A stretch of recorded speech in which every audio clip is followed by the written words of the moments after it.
La Russie qui mène sa propre cyberguerre en voulant interdire les VPN ou encore en voulant autoriser le piratage pour contourner les restrictions internationales. Nous ferons bien entendu un petit récap du State of Play d'hier soir si vous l'avez loupé. Si les actualités vous ont plu, n'hésitez bien évidemment pas à vous abonner. Sur ce, je vous dis bonjour à tous et bienvenue dans cette nouvelle revue de presse.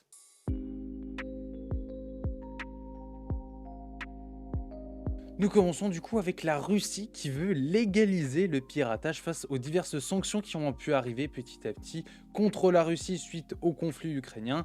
Après, outre ces géants de la tech qui ont infligé des sanctions à la Russie, il ne faut pas oublier que la Russie de son côté fait ça très bien tout seul de son côté, vu qu'il a bloqué Twitter, Facebook ou encore plusieurs médias occidentaux. Mais vous allez voir que l'intérêt pour la Russie ici est purement personnel, bien évidemment. En effet, des géants comme Sony, Microsoft ou encore Adobe ont retiré leurs produits et services de la vente en Russie. En réponse à ça, la Russie envisage du coup une loi spécifique pour les géants de la tech qui par exemple auraient pu effectuer des sanctions à l'encontre de la Russie, avec une loi qui annule littéralement la responsabilité de l'utilisation de logiciels sans licence dans la Fédération de Russie. La seule condition en fait dans cette situation, c'est que le piratage doit concerner un logiciel d'une société derrière les restrictions.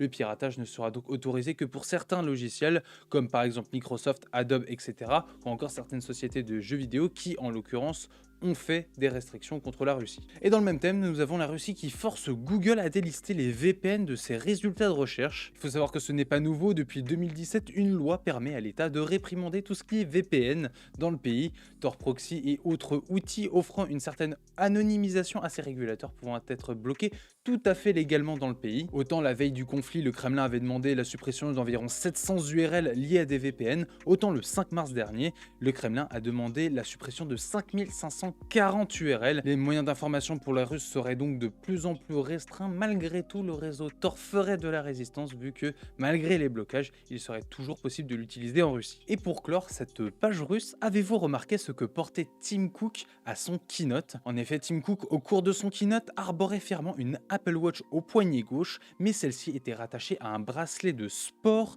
d'une couleur jaune.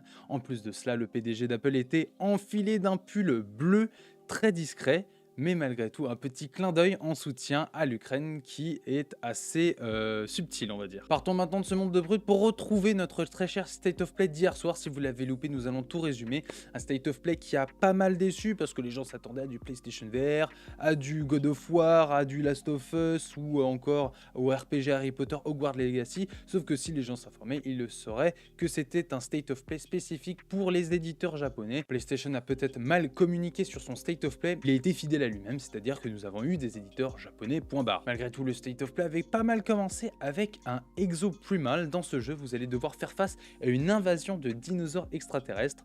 En gros, vous prenez, honnêtement, au niveau gameplay, vous prenez les zombies de World War Z, vous les remplacez par des dinosaures et ça vous donne Exoprimal. C'est vrai que ça sortait du lot malgré tout. Ils ont continué ensuite avec des images pour Ghostwire Tokyo qui sortira du coup le 25 mars sur PS5 et enchaîné ensuite sur Stranger of Paradise qui arrivera lui le 18 mars 2022 sur PS4 et PS5. Le State of Play qui a duré 20 à 30 minutes a présenté 12 jeux différents, du coup ça a pas mal enchaîné, c'était cool. Nous avons eu ensuite des images de Frostpoken, le jeu qui devait sortir le 25 mai qui a été reporté le 11 octobre 2022 et qui sortira exclusivement sur PlayStation 5.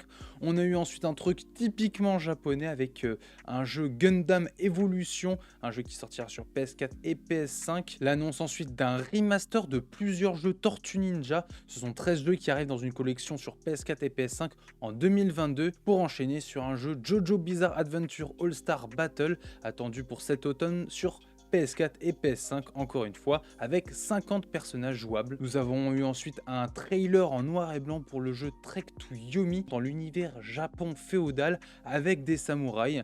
Très intéressant, très artistique je dirais. Nous avons eu enfin une annonce pour un DLC pour Returnals qui devrait arriver le 22 mars 2022. Quelques aperçus d'un nouveau jeu de stratégie signé Square Enix.